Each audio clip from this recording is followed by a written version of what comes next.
Okay, Jamison. Well, I'm excited to talk about this stuff because it's a little bit out of my understanding, but we're going to get into it. This was a really involved article talking about certain things that involve multifamily and selling and buying and deferring taxes. So last time you and I talked, we were kind of discussing the market and that it's maybe not the best time to sell. So if someone out there is maybe forced to sell or they just really want to sell, what are some of these options? I mean, break down what some of these things are that they could look into. Yeah, and sometimes when you own assets, you have to sell when it's the right time for you, and the market is always fluctuating up and down. Right now is not the ideal time, but we still have folks who are selling buildings right now because it's the right time for them. Yeah. And so for apartment owners, it's important for them to understand different ways they could sell. And obviously the first way to sell is to sell for cash. You just have a cash buyer. But when you sell for cash, especially if you've owned an apartment building for a long time, now you're going to have to pay for whatever your gains are in taxes. And typically that's going to be around 25%. So let's just use simple math. Let's say you bought a building for $5 million and now it's worth $10 million. You're selling it for $10 million. You're going to pay on that $5 million in profit. You're going to pay 25% in tax. That's huge. Which is over $1 million. That's a lot of hard-earned equity that they've earned to just send that to Uncle Sam. Right. And the reality is that is an option that they have, but it's not the only option. And there's other ways they can sell, which we'll go over today, that talk about their other options for selling so that they don't have to pay that amount of tax. So what are their options? I mean, I know we're talking about a bunch of different things today. Is the first option a 1031? Yeah, so that's one of the three options we want to go over today. Where that comes from is 1031 is the IRS code for this type of sell. And essentially what has to happen is if you own a building, and 1031 exchange is pretty well known within the real estate community. Okay. If you sell and instead of take that cash and put it in the bank, if you reinvest it in another asset within 180 days, and it has to be a similar like-for-like asset. So if you own an apartment building, if you buy another apartment building, you don't have to pay capital gains on your profits. Oh, okay. Interesting. So this is a way to kind of keep that money that you've earned over the years of having these buildings and putting in this time and effort into the equity. How does that relate or differ from a 721 UPREIT? And can you explain what an UPREIT is? Yeah, and people kind of wonder, well, why does the government allow us to do this? And what it's called is tax deferral. So rather than have to pay those taxes now, you can exchange, and what the government is incentivizing is folks to keep their funds in the market. And if they do that, if they, instead of put it in the bank, if they go buy another building, then they can defer paying taxes. And it's just a really great part of the tax code that benefits real estate investors. And the lesser known exchange is the 721 exchange.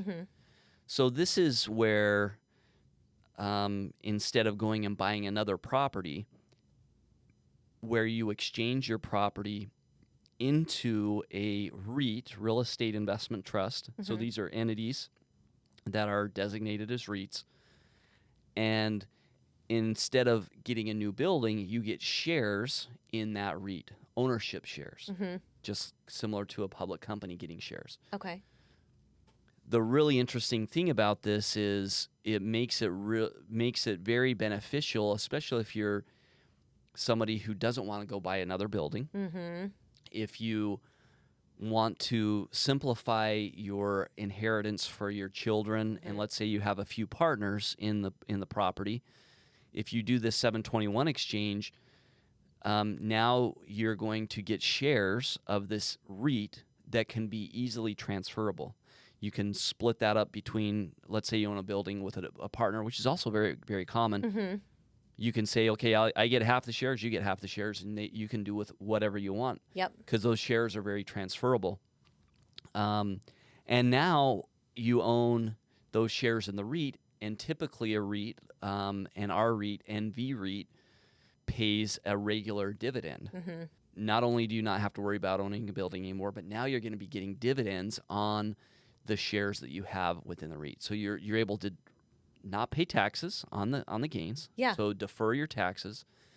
Now you get shares in a REIT, and you're going to get monthly dividends on your ownership in the REIT. So you can look at the graphic that we're going to put up here, and when you're looking at your options to sell, you can keep managing the property, which continues to be a lot of work. You're able to get more of the income, but it's still all on you. You can do a sell outright for cash, and that's when you have to pay those capital gains immediately. The good thing is now you don't have to run the property anymore. But you just like wash your hands of it. It's kind of like, I've paid, it's done, I'm out. Yeah. And Okay. You can do whatever you want to do with the cash. And then if you look at the 721 exchange, I'll just touch on a few of these things. Now your involvement day to day goes to zero. You've deferred your capital gains, which if you talk to any tax planner, that is the strategy that you want to do if you want to continue to hold on to your wealth. You also can continue to benefit from the depreciation going forward on a 721 exchange. The monthly income that's generated from your property, that flows back to you in the form of dividends across the entire portfolio. And then when it comes to your estate planning, this sets things up very nicely to be able to pass these shares of the REIT onto your kids, onto other partners. And so I really like, if you look at each of these key things when you're trying to make a decision on when you want to sell, it puts each of these in kind of its own category, and I think these are the things that people really need to look at each of these to make the right decision. Yeah. This sounds like a win-win-win. I mean, all of those things that you just said, especially if you are a person who you're in that phase of your life that building ownership isn't where you want to be any longer, this sounds like it's a great option. Are there any investors out there who perhaps they should avoid this at this time? Yeah, great question. So it's not for everyone, but it is really the people who you're identifying. It's folks who, we call it graying out.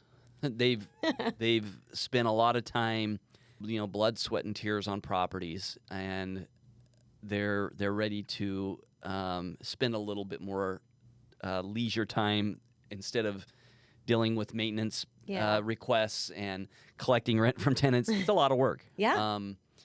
And that's on top of having the financial obligation of owning a building, which is also a lot of stress. So those are the folks that this really makes sense for. It also makes sense for folks who have low debt. They have either no or low debt, and they've owned the building for a long time. Because if you're going to do an UPREIT exchange, and for us into NV REIT, we're looking for assets that we really like that are in great neighborhoods. We'll come in and do some of the upgrades, and we have no problem doing that. So, we're looking at a building right now. The folks who owned it have not touched it in 20 years. It's very vintage, but they're really nice units. So if we could go in and do some upgrades to those units, then we can get higher rent. So we're happy as our REIT to take on a building like that. But the owners that we're looking for are folks who have low debt, who've owned it for a long time, and who are really looking for that tax savings when they sell. So if you own a building for a few years and you don't have a lot of equity, this isn't for you. It's better if you're wanting to sell to probably sell to a cash buyer. These are really for folks who are looking to avoid paying all those taxes. And again, our first option is you can always sell for cash, and then you have that cash in the bank, but you have to pay a high level of taxes. The IRS incentivizes owners if they can keep it in the market. Yeah. That you don't have to pay those taxes at that time. So it's an option that a lot of people decide to take. Is there a price point or like a price limit that, say you have a smaller rental property, is this still something that could be an option for you, or are you really looking at the people who have very large properties? There aren't many REITs like us who are actively acquiring assets. So it is a little bit of a niche business. There, you can't just call a REIT and say, hey, we want to sell to you. Typically, that's not how it's done. We're open for business at our REIT. We're wanting to acquire assets right now. We think it's a great time to acquire them. And we're acquiring, typically, they're anywhere from 40 to 150 units. So it's kind of the mid-size apartment buildings. If you own a fourplex, if you own a an 8-plex or 16-unit building, you'd probably want to do a 1031 exchange and exchange into a bigger building to continue to grow your equity. So the UPREIT is really more for a larger apartment building. Gotcha. So you did talk a little bit about some of the advantages. What are the biggest advantages of ending up in a REIT through this kind of a structure, the 721? And then are there any long-term drawbacks? The other part that's important is that whichever REIT that you are part of, you now diversify your investment because you now own shares in the entire portfolio of the REIT. And that's a great way to diversify your holdings from owning one building. Where if something goes wrong at that building, it can really impact your net worth significantly. To now you own shares that own multiple buildings, maybe in multiple geographies. REITs also offer, and I'll speak specifically to NV REIT, we offer what we call semi-liquidity. So when you do want to cash out some shares, if you choose to down the road, we offer that. You can make a request and say, okay, I want to, I have a grandchild that's going to college and I want to pull out $200,000 to cover their college. You can submit that request and we can redeem those shares. Basically, we replace your shares with new owners and new equity investors who want those shares. We raise that capital, we take it and buy you out, and now you can get the cash to go do whatever you need to do. So it offers a lot of flexibility. I was just going to say that. Yeah, there's a lot of flexibility here, especially with the NV REIT. Yeah, and you don't have to do that, but to know that you have the option. If you own the building outright and you want to pull out $200,000 for your grandkid's education, it's almost impossible to do that. You have to sell the whole building. Yeah. There aren't really home equity lines of credit for apartment buildings. Although you do have some options, it's much more difficult when you own the building completely. So unless you sell it, unless you pull out some debt and do a refinance, the REIT gives you that flexibility that I think is important in life because we don't know what's going to happen down the road. We need to have that flexibility. Yeah, it's good to have that ability to get that cash if you need it, because there could always be a reason to need that. Can you break down a DST and what that is? Yeah, so a DST is also a very common exit strategy when you own an apartment building if you're looking to defer paying taxes. And in essence, what a DST is, it stands for Delaware Statutory Trust. But this allows you, instead of going and buying a new building and doing a 1031 exchange, you can instead exchange your equity and your proceeds into shares in a Delaware Statutory Trust property. And it is, without getting into the nitty-gritty as to why you can do that in the DST, I don't even know exactly the nitty gritty, other than I know the Delaware Statutory Trust, how it is structured, allows for you to bring funds from a sale into that directly without having to pay taxes. So a lot of people choose to do that. Some of the downsides with the DST can be that you have quite a bit of fees to make that transaction happen. And now you're locked into whatever that fund, that Delaware Statutory Trust, decides to do with your capital and the holdings that are within that DST. Sounds like there's a little bit less flexibility, a little bit less control over your own money, your own capital gains that you've gotten. Yeah, you're really putting that capital in the hands of the DST, and you just kind of sit back and see what they do with it.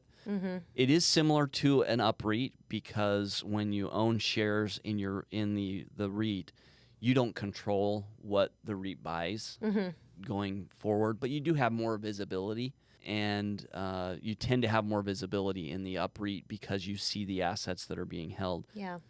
The other challenge with a DST is once it goes in, once the capital goes in under that tax treatment, it can never come out without it having a big tax impact.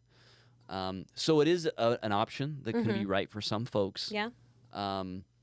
I think the biggest thing that people need to realize if you own an apartment building, if you're looking to sell, is that cash is not your only option, and paying that big capital gains. And it's not about, ripping off the government and not paying any money to the government. That's not what this is about at all. This is an incentive that the government has in place for us as apartment owners and as property owners to exchange from one property to another without having to pay taxes. And if you pay that money and you're happy to do it, God bless you, go ahead and do it. Right. But it isn't, you have other options, and that's the important thing to look at. And the other thing that's important is when you go to sell, you really have to know what those other options are and have a plan in place before you go put that property on the market. You need to think about, okay, what do I want to do once I sell? The default is I'll just pay the taxes, and that can work for some people. But if you do a little bit of planning, in many of these scenarios, it's millions of dollars, even on a small building, that you can save if you do some planning and you figure out what you're going to do before you put that property on the market. And you hit the nail on the head, I think, and I'm still learning about all of this, but you said it's not about not giving the government what they're owed, but also this is something that's put in place by our government. So they want this to happen. They want these funds to be still out in our economy and building and growing our economy and keeping us strong. Yeah, and it's genius because the government collects as taxes on economic activity, and in the U.S.